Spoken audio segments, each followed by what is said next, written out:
have some cutting tools we'll show you later on.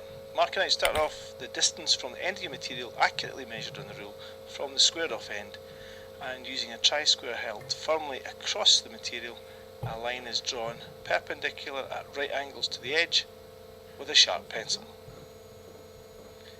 The width of the joint can be either measured or taken from the specific material that's going to be the second part of the joint. Here we see the width of the material being just marked on the side, but again a tri-square is used to accurately draw a line across the material. For this joint, the lines have to be carried over onto 3 surfaces, 2 edges and 1 face. Here again, grasping firmly the tri-square across the material, the lines are carried across the edge, and from the front edge, again on the opposite side.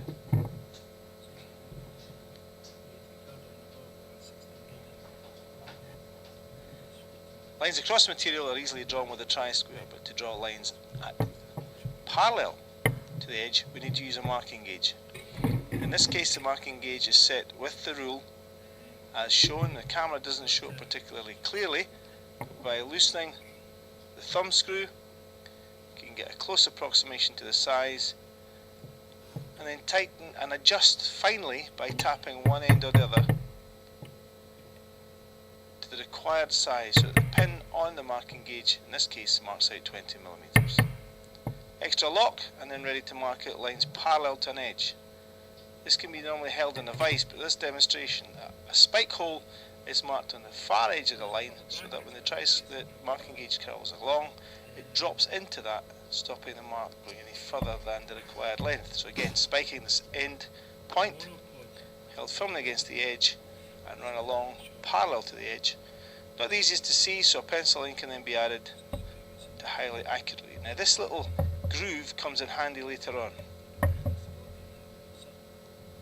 Waste is marked. It seems a bit obvious as to which bit's getting cut out, but on occasions you'll stop, go back to a job, and just extra double check that the material to be removed is on the inside of those lines. We're now going to use a knife, in this case a Stanley knife, to cut the fibres across the material just on the waste side of the line. So the waste side is being used here again.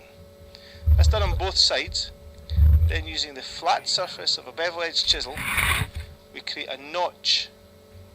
Here you see the chisel being pressed in up to the knifed line. The operation is referred to as knifing and notching. Knifing, cutting across the fibres, and notching, as you can see in the slow motion below, cutting a V-shaped notch, fingers held well behind the blade, a downward forward pressure against the bench hook. The little V-shaped groove you can see on the edges is going to be the ideal guide for the tenon saw. Starts with a T.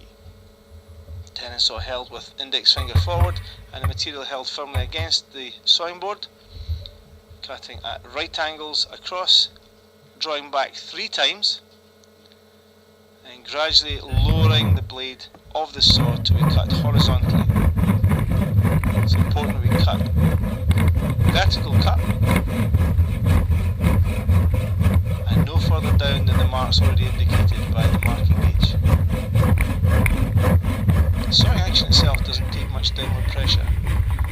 Again, on the waist side of the line with the second notch, drawn back 3 times. Somebody stole my pencil. Gradually lowering the blade to horizontal, cutting flat across. We've now got the material cut, the fibres cut to depth, so we're using the vise this time to hold the material. We now have to remove the bulk of the waste material. So it's been marked out, knifed and notched, tenon saw has been used, and now we choose the correct width of bevel edge chisel. The width of the blade should be slightly narrower than the slot to be cut. So in this case, with the forearm held firmly against the bench, the chisel is used with the sloping bevel on the underside. It's either struck by hand or with a mallet. As the chisel progresses into the wood, it rises up towards the centre. So striking action causing the chisel to rise up. You can see in this detail there's a large ridge left in the middle. Turning the material round and carrying out the same operation from the other side.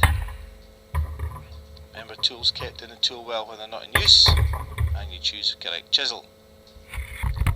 So again, striking by hand, or more practically for younger students, wooden mallet, gently tapping on the end. You can see from the cutaway the chisel rising towards the middle of the groove.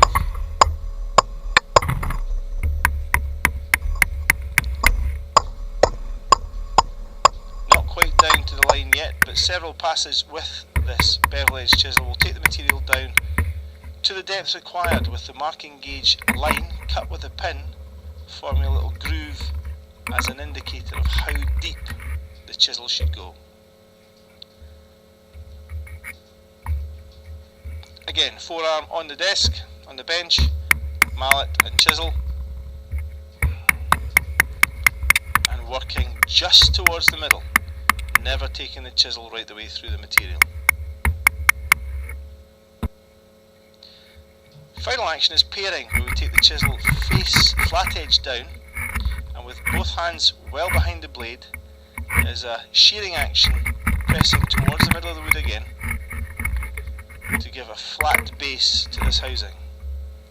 Now on occasions the saw cut may not have gone down deep enough, in which case we'd have to clean the edges of this groove. You see here, as the fibres are splitting, they still tend to catch on the side, so a tenon saw is used just to dress off the inside corner, both sides.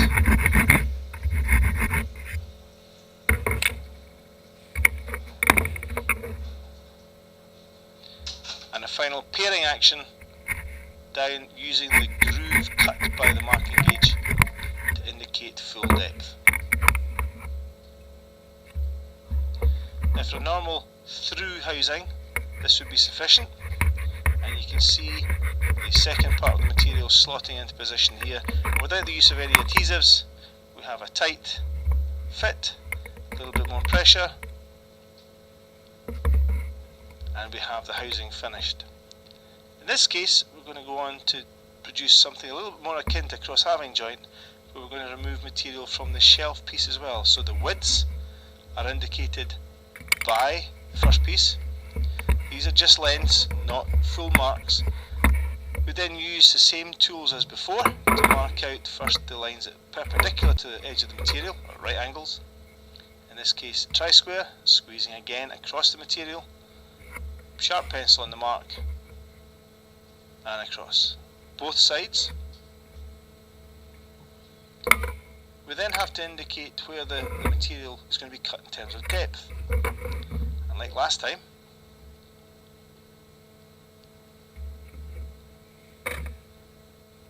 we're going to use a marking gauge. In this case, slacken off the block, adjust to the size, again 20mm in this case. Actually I think it was 17, there we go. Tighten the thumb screw and then check with adjustments top and bottom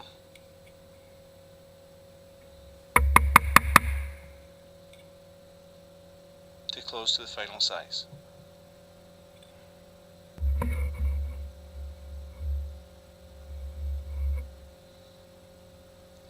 Material would normally be held in the vise for the next part, but for the purposes of this demonstration, the pin is used to create a little hole at the end of the marking gauge line.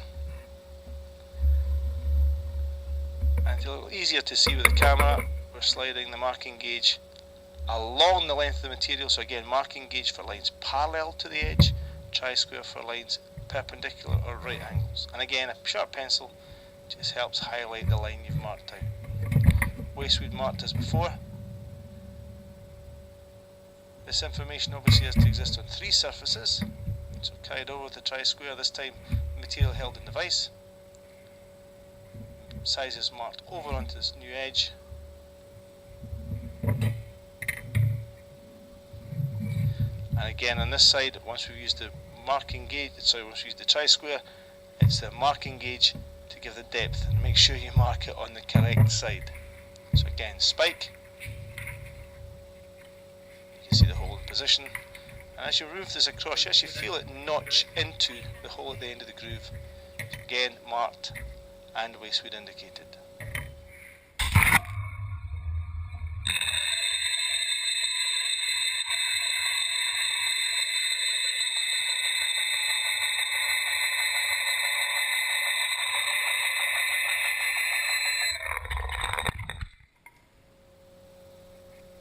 Using a push stick.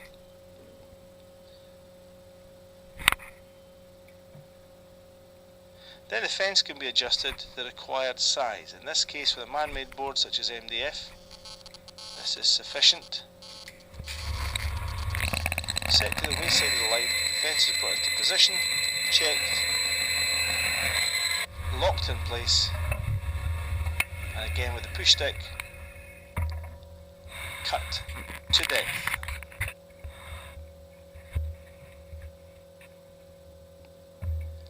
Within a machine, you make sure it's switched off before you adjust, so the second line is adjusted with the fence. Again to the waist side of the line, again the fence is locked.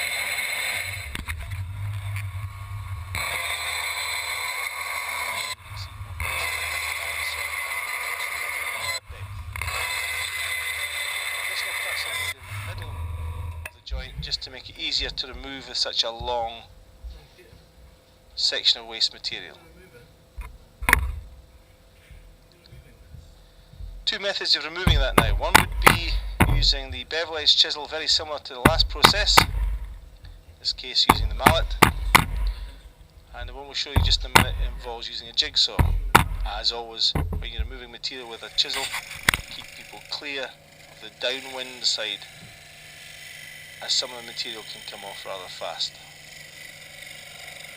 So the second method would be using the jigsaw. You can see the original 5 cuts. It's carefully turned on spot. Note that the jigsaw has the foot resting on top of the material.